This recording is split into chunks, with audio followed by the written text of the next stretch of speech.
บทที่16หน้า257สงเคราะห์โลกสงเคราะห์ธรรมอย่างทราบความเป็นไปของชีวิตในสมัยที่ผู้เขียน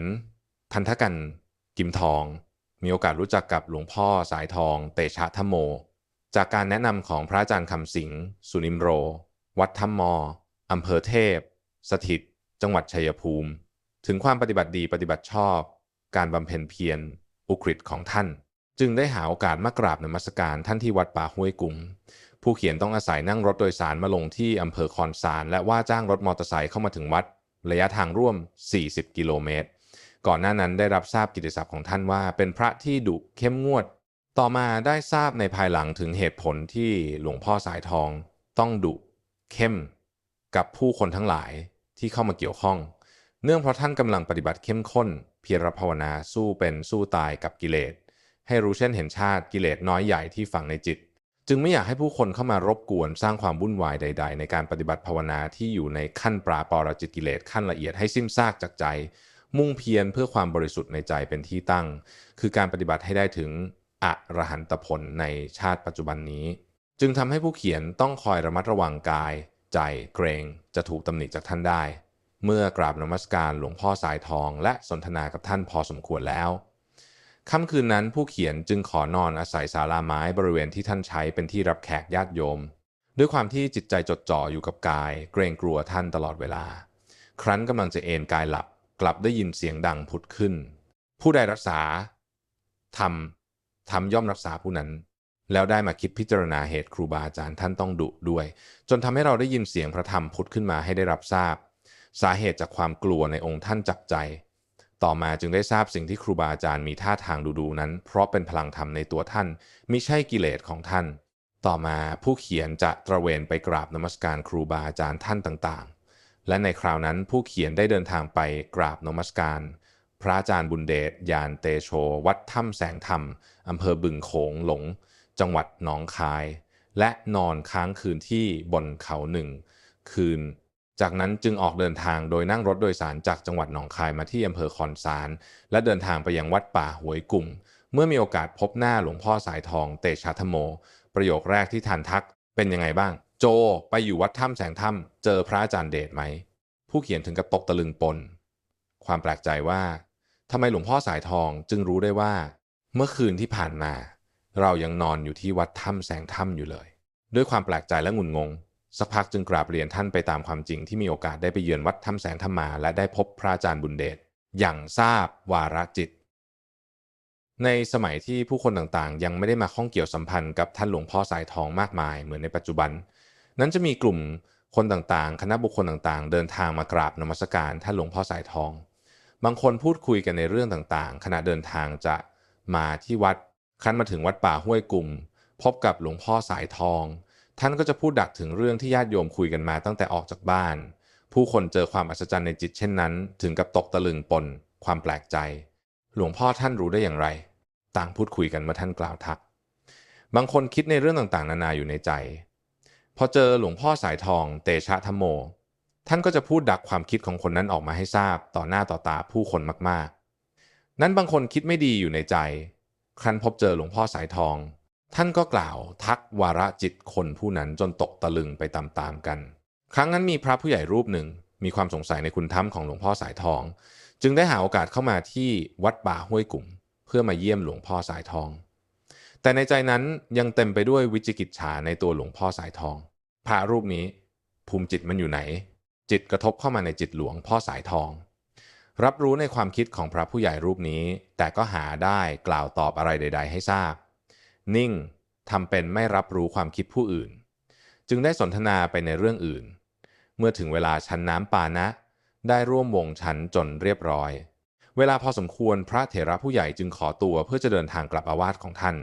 ขณะที่กำลังจะเดินทางกลับอยู่นั่นเองหลวงพ่อสายทองจึงได้กล่าวทักท่านอาจารย์อย่าให้ภูเขานั้นเป็นบาปเป็นกรรมใดๆเลยนะผู้ใดสูงผู้ใดต่ำในระดับภูมิจิตอยู่ที่ไหนนั้นผู้นั้นก็รู้อยู่แก่ใจตนเองครั้นเมื่อพระเถระรูปนี้ได้ฟังคำส่งท้ายก่อนที่จะเดินทางกลับถึงกับตกตะลึงกับสิ่งที่หลวงพ่อสายทองกล่าวขึ้นมาลอยๆแต่เจาะจงให้รับรู้สีหน้าตกใจถอดสี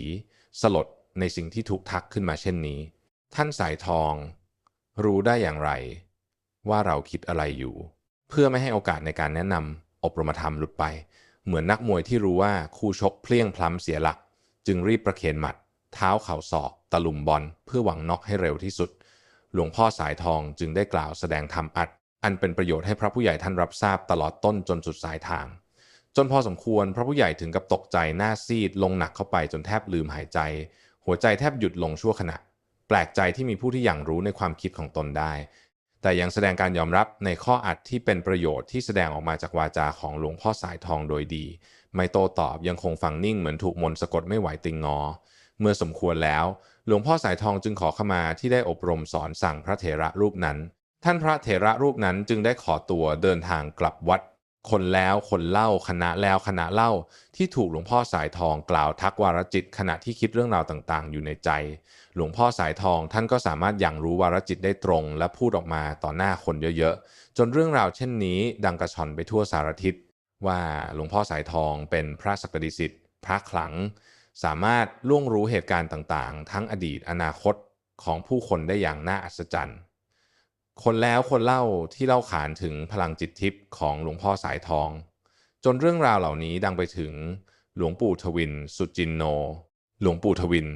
สุจินโนครูบาอาจารย์ที่หลวงพ่อสายทองนับถือยิ่งหนักพระอริยสงฆ์ที่หลวงพ่อสายทองเคารพนับถือจึงได้ฝากคำแนะนำมาถึงหลวงพ่อสายทองว่าไม่ควรไปทักญาติโยมเช่นนั้นเพราะญาติโยมที่ไม่เคยรู้เห็นไม่เคยพบมาก่อนจะพากันแตกตื่นเล่าลือกัน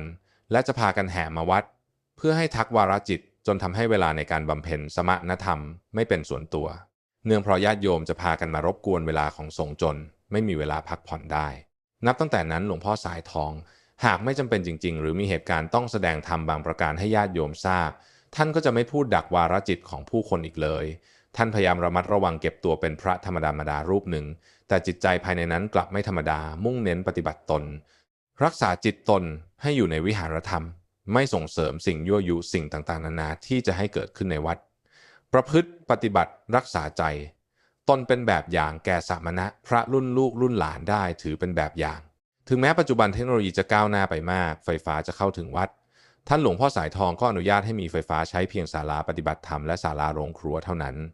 ส่วนกุฏิที่พักอาศัยของพระสงฆ์ห้ามมีไฟฟ้าเด็ดขาดสิ่งยั่วยุต่างๆหนังสือพิมพ์ก็ไม่ให้อ่านไม่ให้นำเข้ามาในวัดห้ามพระเนรอ่านหนังสือพิมพ์อันเป็นบ่อเกิดสิ่งยั่วยุให้จิตใจหลงวนในกิเลสติดในรูปในนามของวัตถุภายนอกกายแล้วจะกล่าวไปใหญ่กับโทรทัศน์ซึ่งเป็นข้อห้ามเด็ดขาดซึ่งหลวงพ่อสายทองไม่อนุญาตให้นำมาเปิดในวัดป่าตลอดจนโทรศัพท์มือถือที่มีญาติโยมนำมาถวายและขอติดตั้งเสาสัญญาณให้ภายในวัดท่านก็ไม่อนุญาตให้ติดตั้งและไม่รับสิ่งของเหล่านี้ตลอดจนรถยนต์ที่หลายๆสำนักชอบนำรถยนต์มาอวดมาอ้างกันราคาหลายล้านนิยมชมชอบซื้อมาอวดเบ่งแข่งบารมีกันเรารวยกว่าเรามีเงินมากกว่าซึ่งนับวันพระภิกษุสงฆ์ในปัจจุบันมีค่านิยมหลงผิดติดในวัตถุเช่นนี้อยู่มากขาดผู้อบรมแนะนำสั่งสอนในศีลธรรมความพอเหมาะพอควรสิ่งใดถูกไม่ถูกไม่อย่างรู้เพราะมัวเมาหลงตนหลงธรรมหลงศีลหลงวินัยหลงวัดปฏิบัติปฏิปทาที่พ่อแม่ครูบาอาจารย์พาดำเนินที่เป็นเช่นนี้เนื่องเพราะภิกษุนั้นเป็นผู้ไม่ฉลาดในเรื่องจิตของตน